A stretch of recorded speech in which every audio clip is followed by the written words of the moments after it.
En août 1837, Victor Hugo entreprend en discrète compagnie de sa maîtresse Juliette Drouet un périple qui le mènera jusqu'en Belgique. Les lettres qu'il envoie à sa femme, Adèle, sont un carnet de voyage au fil des étapes, des haltes et des découvertes, qui nous laisse un témoignage passionnant sur les paysages, les sensations, les impressions et les conditions de voyage de cette lointaine époque. Si Victor Hugo n'aima pas vraiment les grandes villes qu'il traversa, il fut souvent sous le charme des villages, des places, des auberges et surtout des paysages du pays boulonnais.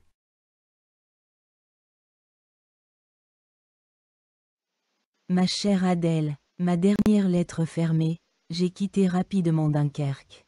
Je n'ai vu Gravelines que la nuit, mais la ville m'a paru de médiocre intérêt.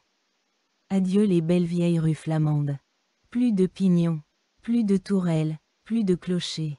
Le toit des maisons de Gravelines et la tour de l'église faisaient une silhouette misérable sur le ciel. C'est un relais pour les messageries. Je m'étais endormi sur l'impériale de la diligence.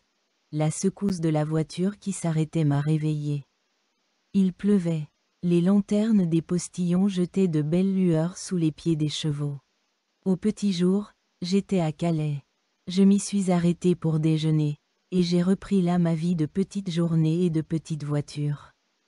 Calais est une de ces villes qui s'usent vite. Aussi lui mettons tous les jours des pièces de maisons neuves et de façades blanches. En somme, la ville n'a plus rien de sa vieille physionomie. Le beffroi est pourtant un assez amusant galimatia de petits clochetons, de petits pilastres et de petits arcs-boutants. Il en sort un petit carillon nain qui fait son duo comme il peut avec la grande voix de l'océan. L'église, qui est gothique et d'une assez belle époque, aurait du caractère si le clocher ne faisait l'effet d'une lorgnette à moitié rentrée en elle-même. Elle ne contient rien. Or un tableau remarquable de la flagellation et un maître-autel en marbre qui est du XVIIe siècle par la date et du XVIe par le style. Je n'ai pas visité la citadelle de Calais, ni celle de Dunkerque. Dans mon voyage, je n'ai visité aucune citadelle, quoique la route en fût infestée. Jusqu'au jour où je ferai la guerre. Une citadelle ne sera pour moi qu'une colline déformée, coupée au cordeau, taillée à pans droits, murée et gazonnée géométriquement et passée à l'état classique. Or, j'aime la courbe comme Dieu l'a fait, l'herbe où elle pousse, le buisson où le vent le sème, la pente capricieuse, la verdure libre, et Shakespeare. J'aime le roc, je hais le mur. J'aime le ravin. Je hais le fossé. J'aime l'escarpement. Je hais le talus. À Anvers, tout le monde vous demande: avez-vous visité la citadelle? Je répondais: oui, la cathédrale. Si l'on me demande: avez-vous bu de bonne bière dans votre voyage de Belgique? Je répondrais: oui, en France. J'ai bu d'excellentes bières en effet à l'Hôtel des Saints, à Calais. En Belgique, toutes leurs bières, bière blanche de Louvain, bière brune de Bruxelles, a un arrière-goût odieux. Les Anglais la trouvent trop houblonnée. Va pour houblonner, mais c'est mauvais. Quant à leur vin, aux Belges, il sent la violette. Il y entre plus d'iris que de raisin. C'était, en vérité, de détestables boissons. Je me réfugiais de l'une dans l'autre, mais, à tout prendre, j'aimais encore mieux de la bière blanche que du vin bleu. Ma chère Adèle, de Calais à Boulogne, on ne rencontre que diligences anglaises avec leurs 4 chevaux menés à grande guide au galop et leur cocher juché obliquement sur la voiture comme une plume sur l'oreille d'un procureur. La première que j'ai vue s'intitulait l'Opposition. Un instant après, il en a passé une autre qui s'appelait The Telegraph, et qui avait à son sommet un grand voyageur maigre, lequel gesticulait beaucoup. Je présume que ce monsieur portait à Londres quelque nouvelle importante. Le trajet de Calais à Boulogne est une ravissante promenade. La route court à travers les plus beaux paysages du monde. Les collines et les vallées s'enflent et s'abaissent en ondulations magnifiques. Sur les hauteurs on a des spectacles immenses. À perte de vue des étages de champs et de prés cousus les uns aux autres, de grandes plaines rousses, de grandes plaines vertes, des clochers, des villages, des bois qui présentent de 100 façons leur grand trapèze sombre, et toujours, tout au fond, à l'Occident, un bel écartement de collines que la mer remplit comme un vase. La route descend, tout change, on est dans le petit, dans le limité, dans le charmant. 3 arbres vous bornent l'horizon. Ou bien c'est une ferme avec son tas de fumier et sa charrette aux 4 roues boueuses et rouillées. Ou bien un cimetière plein de ciguës en fleurs, dont le vieux mur fait ventre sur la route. On est sous une allée basse de gros pommiers dont les branches égratignent joyeusement la voiture. On passe près d'une haie d'où sortent comme des doigts crochus ces racines qui empoignent si bien la terre et qu'Albert Dürer aimait tant. On remonte, et l'on retrouve le ciel, la terre, la mer, l'infini. Vraiment, je suis ébloui, chaque jour, de toutes les merveilles que Dieu fait avec du vert et du bleu. À peu près à moitié chemin, du sommet d'une côte très élevée que la route gravit. J'ai vu au loin comme un long serpent de brume avec des écailles de soleil çà et là posées sur l'horizon tout au fond de la mer et se détachant sur un nimbe de brume moins sombre. C'était l'Angleterre. Un ramasseur de mythes eût vu là un symbole. Moi, je n'y ai vu tout bonnement qu'une belle falaise, qui est noire de loin et qui de près serait blanche, Albion. Juste avant d'arriver à Boulogne, le 2 septembre 1837, Victor Hugo fait une halte à Marquise. Il passe alors la nuit en compagnie de Juliette Drouet à l'hôtel du Grand Cerf. Cette auberge à l'angle de la rue Ferbert et de la rue Nationale a été construite en 1785. Après agrandissement, elle a pris le nom d'hôtel du Grand Cerf en 1795. C'est sur le banc de pierre de l'hôtel du Grand Cerf que Victor Hugo va rédiger une lettre à Adèle, sa femme. Et c'est ici, dit-on, qu'il écrivit ces mots immortels qui mettent notre région à l'honneur. De Boulogne à Calais, la route court à travers les plus beaux paysages du monde. L'ancien relais de poste qui s'est trouvé à l'hôtel du Grand Cerf, à Marquise, a une longue et belle histoire. Parmi les gens célèbres qui se sont arrêtés ici, il y aurait eu D'Artagnan au XVIIe siècle, puis Napoléon Ier et Napoléon III. Les diligences entraient dans la cour par la grande porte de l'avenue Ferbert et sortaient par celle de la rue Nationale, aujourd'hui bouchée.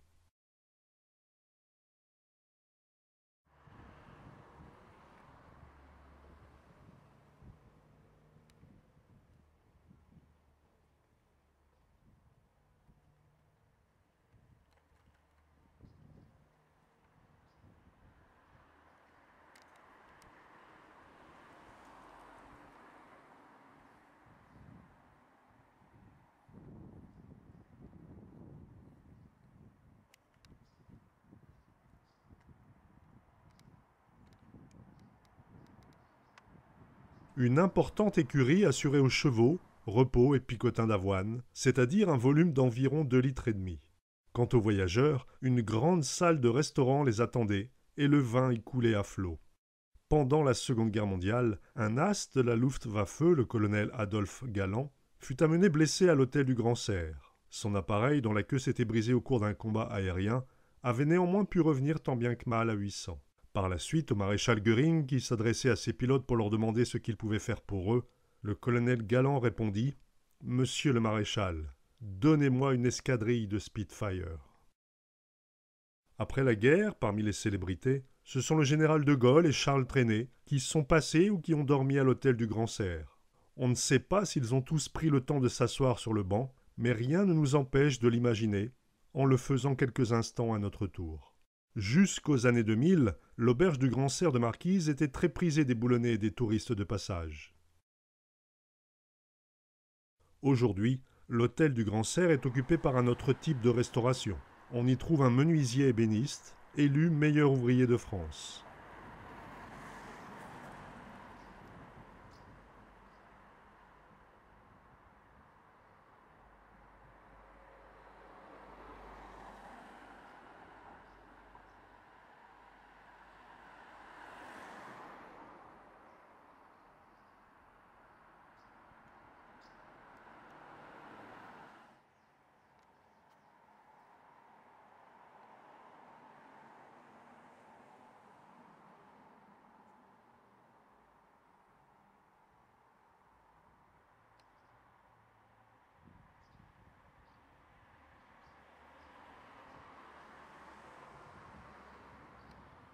Asseyons-nous quelques instants sur ce vieux banc de pierre qui a vu passer tant de postérieurs illustres, et comme Victor Hugo, pensons au beau paysage du Boulonnais que nous avons, pour certains, la chance de traverser.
Après cette halte à Marquise, Victor Hugo, toujours incognito, se met en route pour Boulogne. L'entrée, ou pour mieux dire, la descente à Boulogne est admirable. On laisse à gauche une vieille forteresse dont les tours, qui avaient une couronne de créneaux. Non plus qu'une couronne de grands arbres. C'est encore fort beau. Il est fâcheux seulement que les architectes de l'endroit bâtissent là, sur ces vieux arbres et sur ces vieilles tours. Je ne sais quoi de bête et de hideux qui a des colonnes.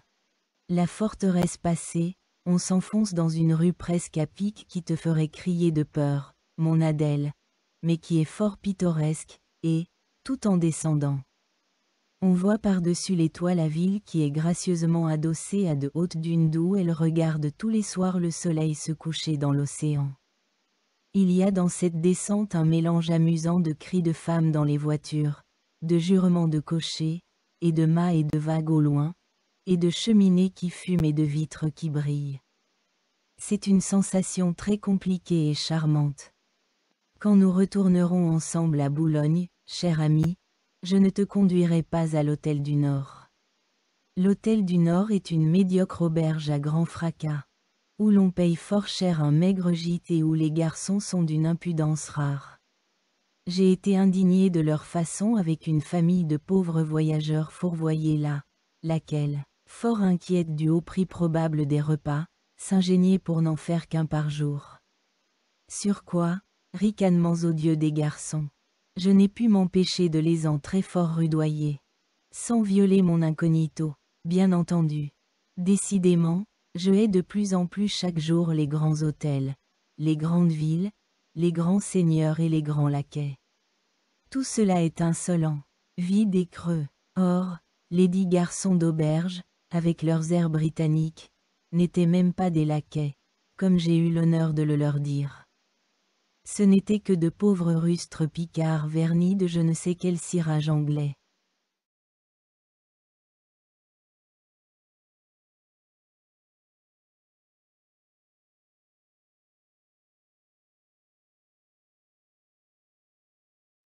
Je me suis longtemps promené au bord de la mer à Boulogne.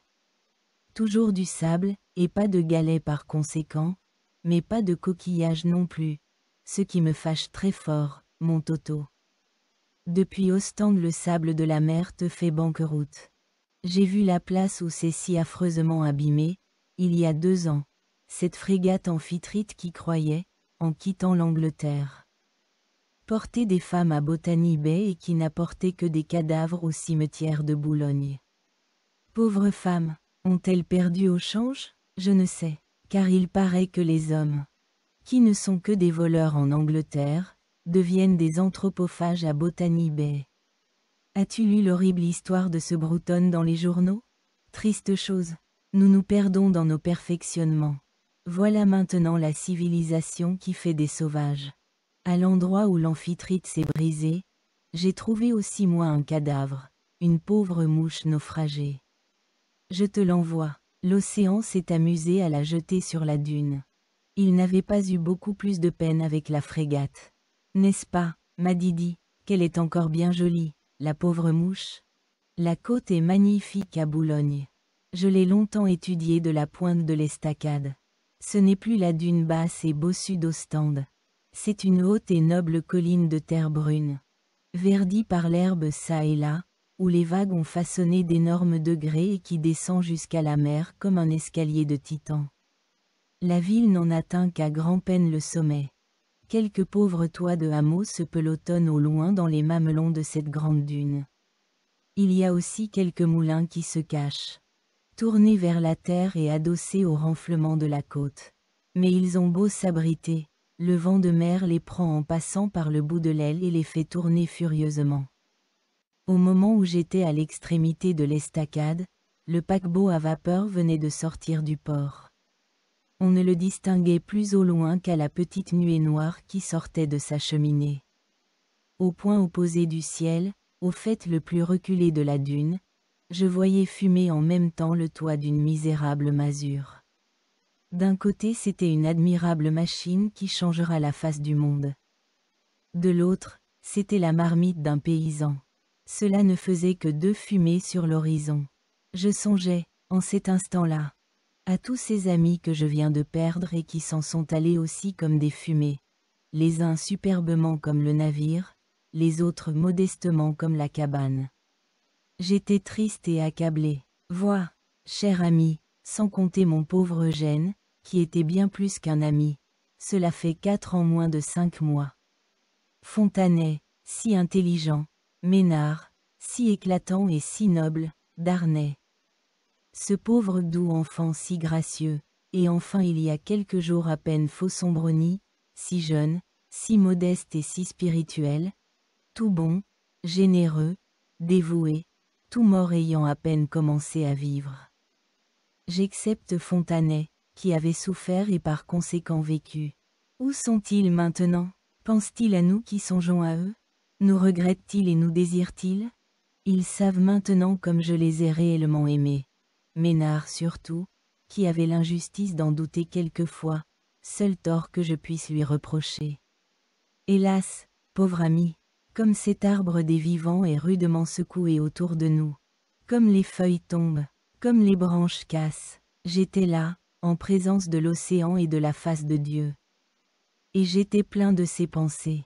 J'en suis pleine encore, je continuerai dans un autre moment. Laisse-moi finir ici ma lettre. Je ne veux pas t'attrister. Je t'embrasse tendrement, mon Adèle.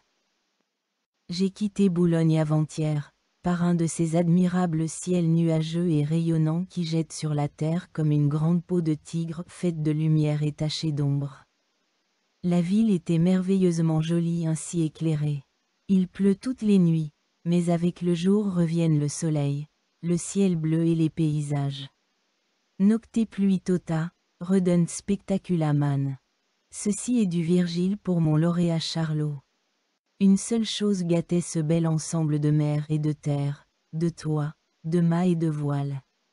C'est le hideux pâté à colonnade dont ils ont couronné leur ville. Quant à la colonne de Boulogne, elle ne fait ni bien ni mal. C'est une balise de pierre, rien de plus.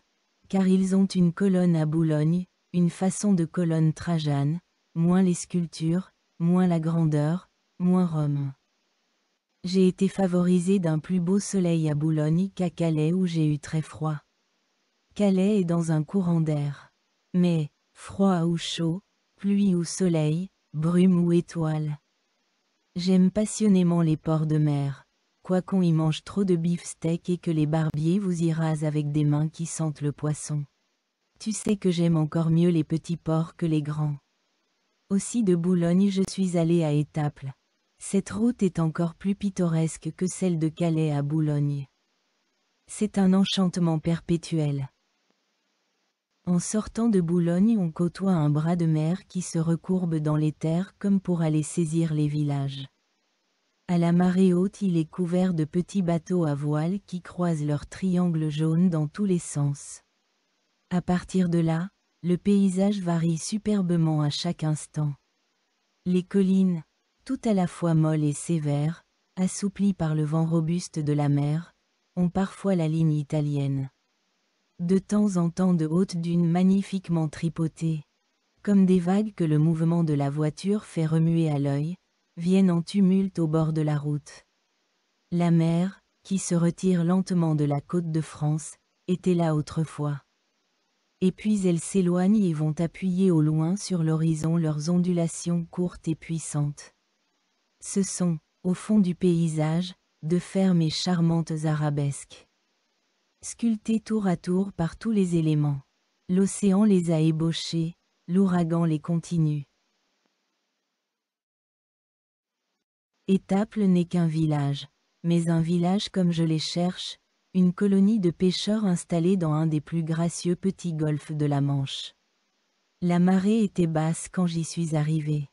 Toutes les barques étaient échouées au loin sur le sable, noires et luisantes comme des coquilles de moules. J'en ai dessiné quelques-unes, tout en me promenant sur la grève. De temps en temps je rencontrais, sur les seuils des cabanes, de ces dignes figures de marins qui vous saluent noblement. La mer brillait au milieu du golfe, éclatante et déchiquetée, comme un lambeau de drap d'argent. Les hauteurs qui bornent l'horizon au midi ont une forme magnifique et calme. Quelques grands nuages s'y posaient lentement. C'était un spectacle tranquille et grand. Le soir, il semble que les nuages aussi vont se coucher. Ils s'aplatissent, ils s'allongent, ils s'étendent comme pour dormir. Le jour ils s'enflent, se dilatent et se gonflent au soleil comme des édredons devant le feu. En général, je les aime mieux le soir. Ils dessinent alors dans l'air des baies et des promontoires qui font du ciel comme un immense miroir où la mer se réfléchirait avec ses côtes sombres et découpées. En 1881, la rue centrale de la basse ville de Boulogne prend le nom de rue Victor Hugo. Victor Hugo est mort le 22 mai 1885.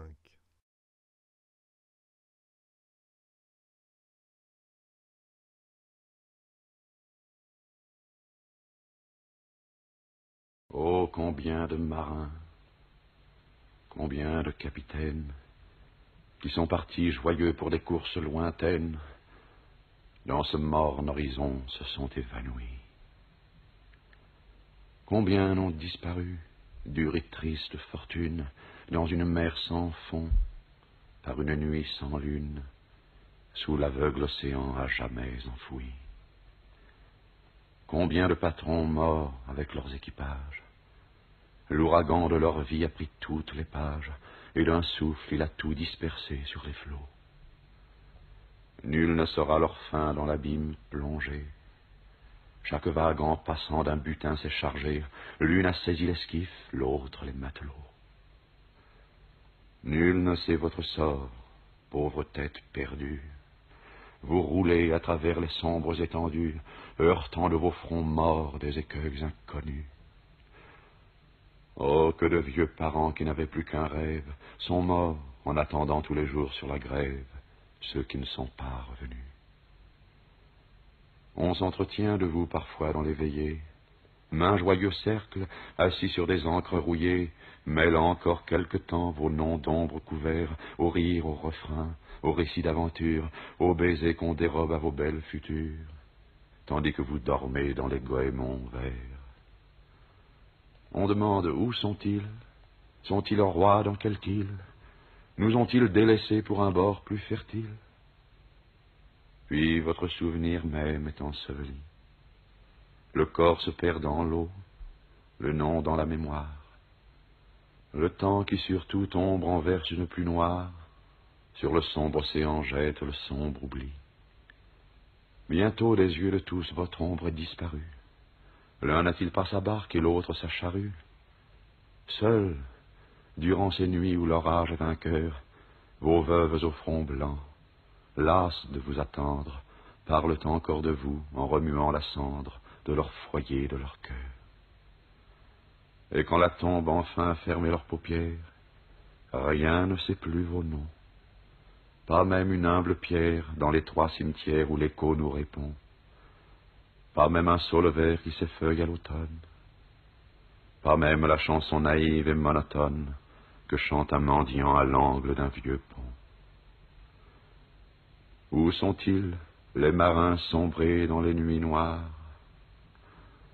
Ô flots, que vous savez de lugubres histoires, flots profonds, redoutés des mers à genoux, vous voulez raconter en montant les marées, et c'est ce qui vous fait ces voix désespérées que vous avez le soir quand vous venez vers nous.